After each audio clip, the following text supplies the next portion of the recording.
Hi! This is Padma, Rashmi beauty parlour. ఇవాళ ఒక మంచి కిచెన్‌కి సంబంధించిన విషయం మాట్లాడుకుందాము. అదేంటంటే నిమ్మకాయ గురించి.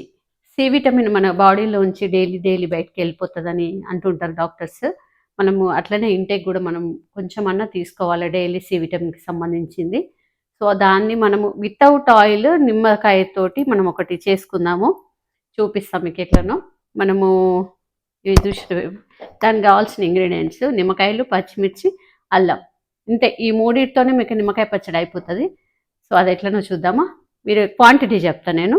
ఒక 20 నిమ్మకాయలు తీసుకోండి, ఒక పావు కిలో పచ్చిమిర్చి, తర్వాత కొంచెం ఒక అల్లం ముక్కలు ఒక 2 తీసుకోండి.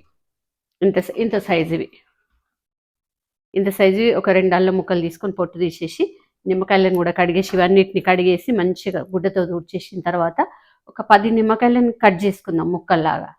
ఇంకో 10 నిమ్మకాయలు రసం పిండుకుందాం. పిండేసి కట్ చేసిన ముక్కలలో ఆ నిమ్మరసం పోసేసి పచ్చిమిర్చిని మధ్యలో కట్ చేసేసి ప్లస్ అల్లం ముక్కలు కూడా కట్ చేసేసుకొని అందులో వేసేసి దానికి సరిపోయేంత సాల్ట్, అంటే మీరు తినేదాన్ని బట్టి కొంచెం సాల్ట్ మంచిగానే ఉండాలి, లేకపోతే పాడవుతుంది.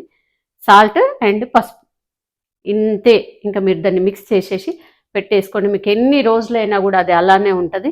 డైలీ మీరు ఒక్కటి కూడా తినొచ్చు. రైస్ అన్నం తినేటప్పుడు కానీ ఇంకేదన్నా కానీ ఒక ముక్క తీసుకొని తిన్నామంటే మనకు ఖచ్చితంగా సి విటమిన్ వస్తూనే ఉంటుంది. ఇది మేము చేసి దాదాపు ఒక 6 months అవుతుంది.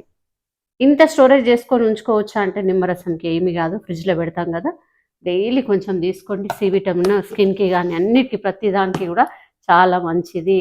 డైలీ ఇంటేక్ ఉండాలంటారు సి విటమిన్కి సంబంధించింది. సో మీరు ఇట్లా చేసుకోండి, ఎందుకంటే అందులో వేరే ఏమి మసాలాలు కానీ ఇంకా వేరే ఏమీ లేదు, ఆయిల్ కూడా లేదు. సో హాయిగా తినొచ్చు. మీరు ట్రై చేసి చూడండి ఒకసారి, నాకు చెప్పండి. సబ్స్క్రైబ్ చేయండి, లైక్ చేయండి, షేర్ చేయండి ప్లీజ్. Thank you.